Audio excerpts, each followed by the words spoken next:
Good morning, my dear students. Our chapter number 6 is going on, which is the electric circuit. This chapter is part of a second unit, which is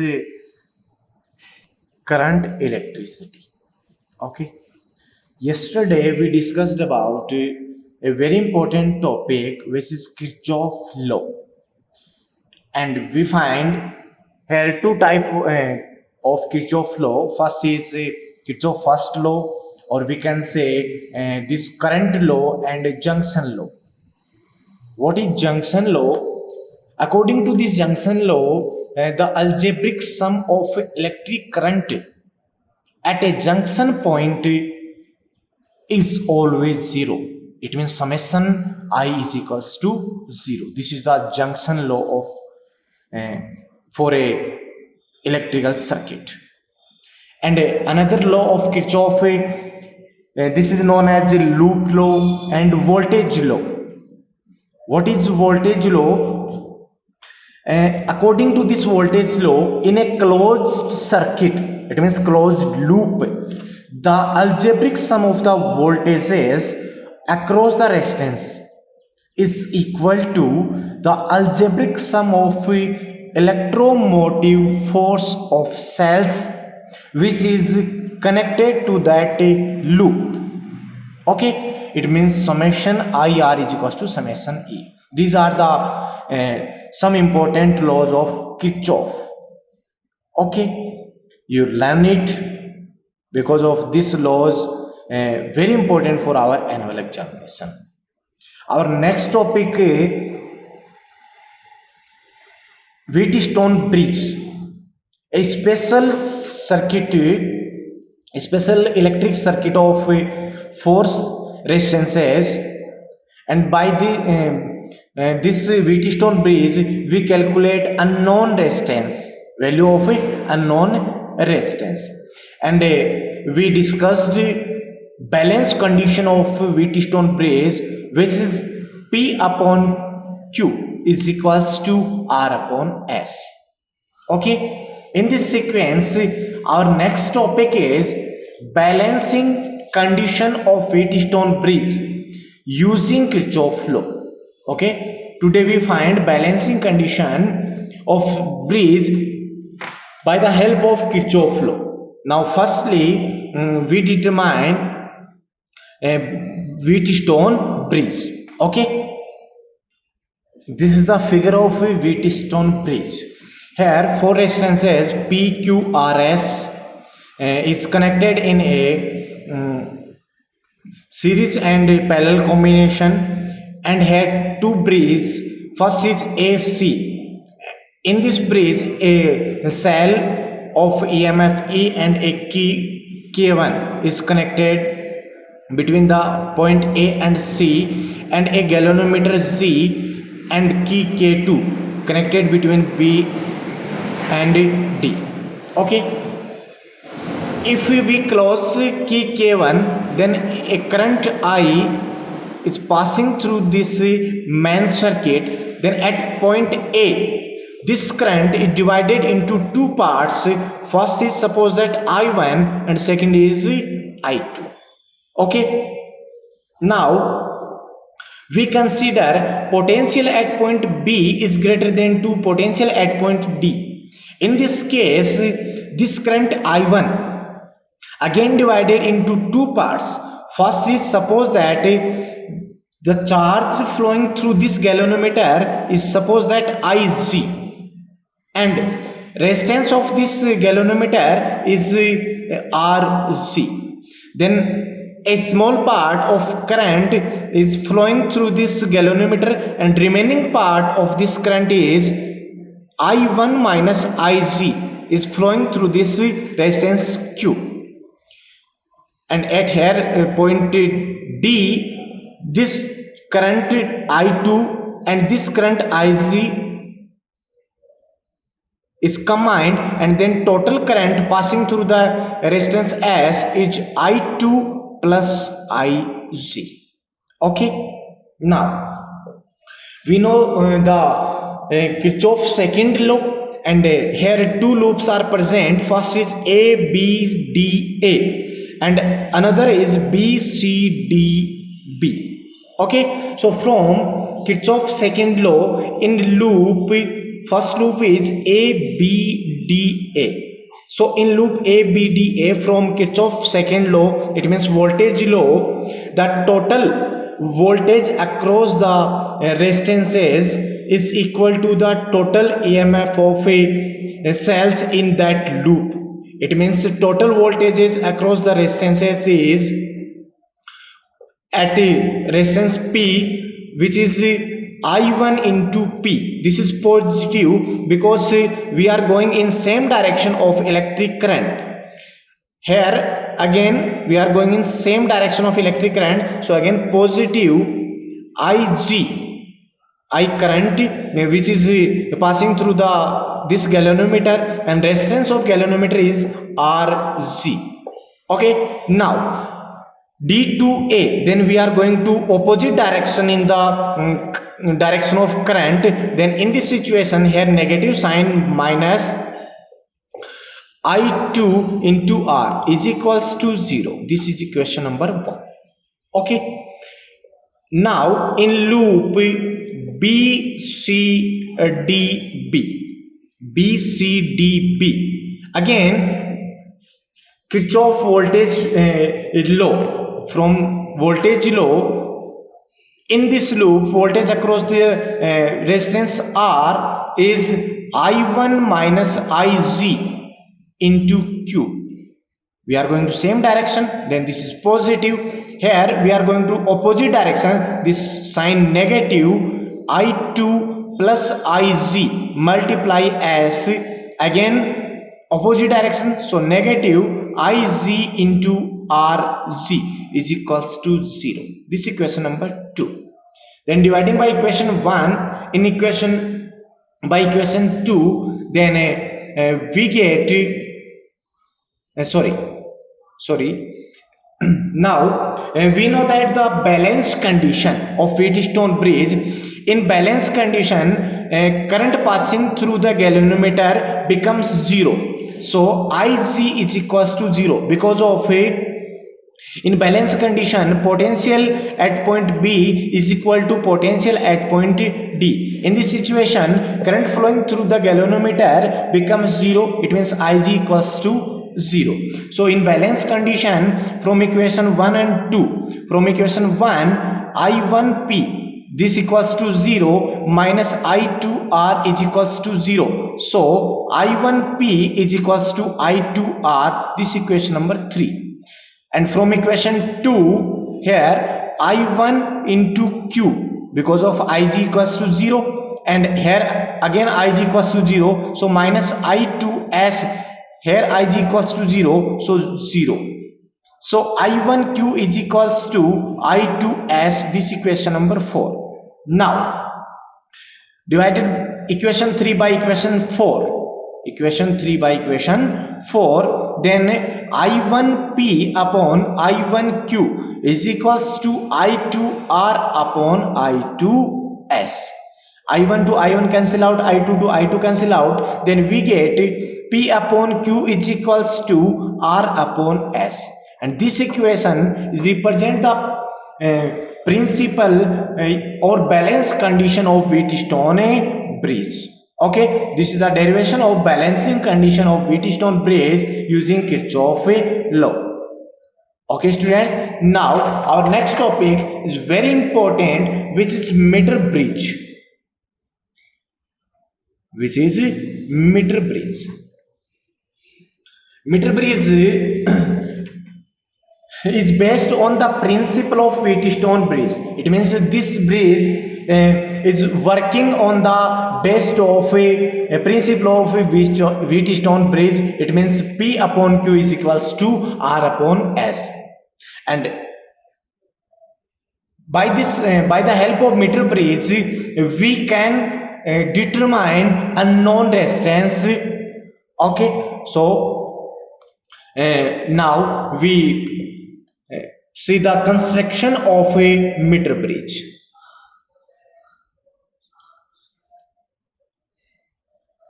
construction of a meter bridge. Firstly, I draw a diagram of meter bridge. Okay, this is the diagram of a meter bridge. Okay, according to this diagram we define the construction of a meter bridge. Meter bridge consists of uniform cross-sectional area and 1 meter long a mixed metallic wire which is made by Magnin or Constantan type of mixed metallic metals. Okay, this is a 1 meter wire which is fixed between the two L-shaped copper plates. These are the L-shaped copper plates and this wire is fixed between them, point A and C.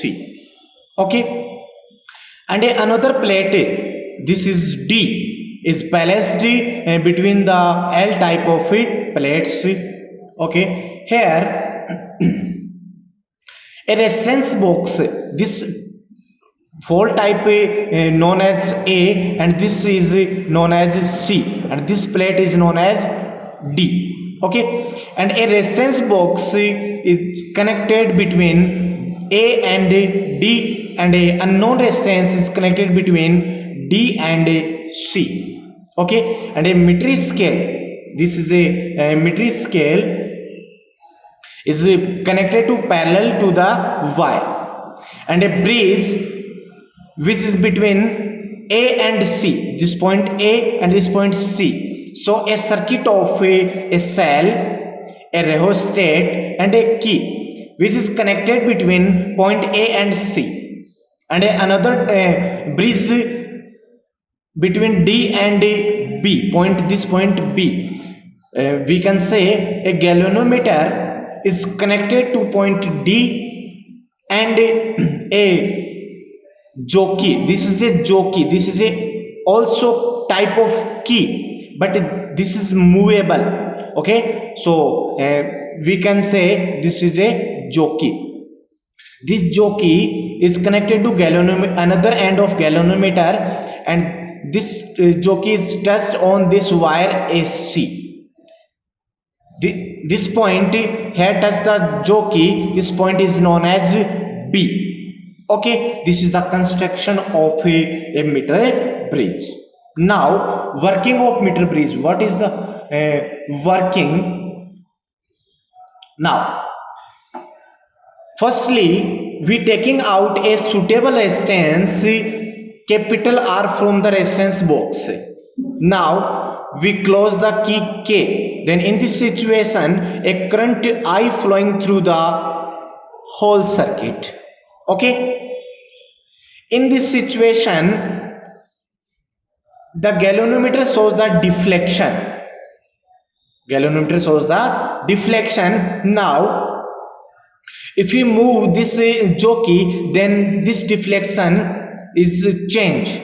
Okay, now the galvanometer by moving the jockey over this wire in the galvanometer obtained a zero deflection state. Okay, in this situation the current passing through the galvanometer, which is Ig, is equals to 0. This is the zero deflection state of the meter bridge. This state is known as balanced state and this state we obtained in the Wheatstone bridge. Okay, in this situation this part of wire AB is denote the resistance of denote the resistance P and this part BC is denote the resistance Q. Okay, these are the resistance of this wire. Okay, now in zero deflection, the length, the distance between point A and B is known as balancing distance, which is denoted by L. So this distance is denoted by L. So remaining distance is 100 minus L, which is between point B and C. Okay, now we consider resistance of unit length of this wire is sigma. Resistance of unit length of this wire is sigma. Then in this situation, resistance of a part AB, resistance of this part AB is equal to the P is equal to, we know that resistance of unit length, then resistance of L length is equal to sigma into L. Similarly, resistance of a part BC is equals to, this is denoted by Q, this equals to resistance of unit length multiply resistance of length of that part, so sigma into 100 minus L. Okay, now divided equation this 1 this 2 1 by equation 2, then we get P upon Q is equals to L, sigma to sigma cancel out, then L upon 100 minus L. This equation number 3.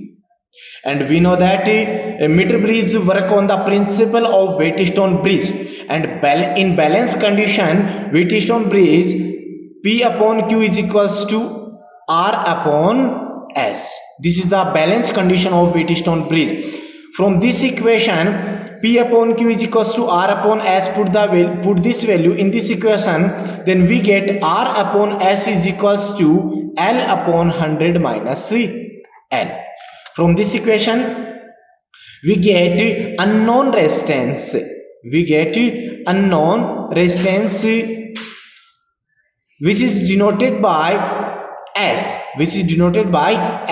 So S is equals to 100 minus L upon L multiply R. In this formula, S is unknown resistance and L is balancing length, which is we determine by the help of this metric scale. Okay, and R is the resistance which is taken out from this resistance box. This is known resistance. Okay, so by the help of this formula we find out the unknown resistance by the help of meter bridge. Okay, now some limitations of a meter bridge. First limitation, what is limitation of meter bridge? First is, here in the calculation of meter bridge formula, we neglect the resistances of copper plates, because we know that some resistance of copper are exist. So here this plate of resistance, some resistance, then this resistance is neglecting in the calculation. Due to this, our results are errorful. So reducing the error, the unknown resistance and resistance known resistance are interchanged to find the another reading, another observation of a unknown resistance S. Now we have two observation, which is S1 and S2. So for reduce the error, then we take average value of these observation, which is S is equals to S1 plus S2 upon 2, by which error can minimize. Okay, second limitation is current should not flow for long time through the wire, because due to this temperature of this wire can be increased, and we know that resistance of a conductor is depend upon the temperature. Okay, another limitation is this jockey Z should not slide tightly on resistance wire, because of due to this cross-sectional area can be changed, and we know that resistance of wire is depend upon the cross-sectional area of a conductor. Okay, this is the another limitation of meter bridge. And another limitation is, for more accuracy in our calculation, more accuracy in our calculation should be the value of known resistance, this R should be such that the position of a zero deflection is obtained approximately in the middle part of this wire. It means L approx equals to 40 to 60 centimeter. Okay, the value of L should be between the 40 to 60, and for this R is taken this such type. Okay, next is the eliminate the effect of resistances of end points of these copper plates. We use another bridge which is known as Carey-Foster bridge. Okay, to learn this name, Carey-Foster bridge. Okay, this is the meter bridge. This is a very important topic for our annual examination. So learn it and read it carefully. Okay, thank you.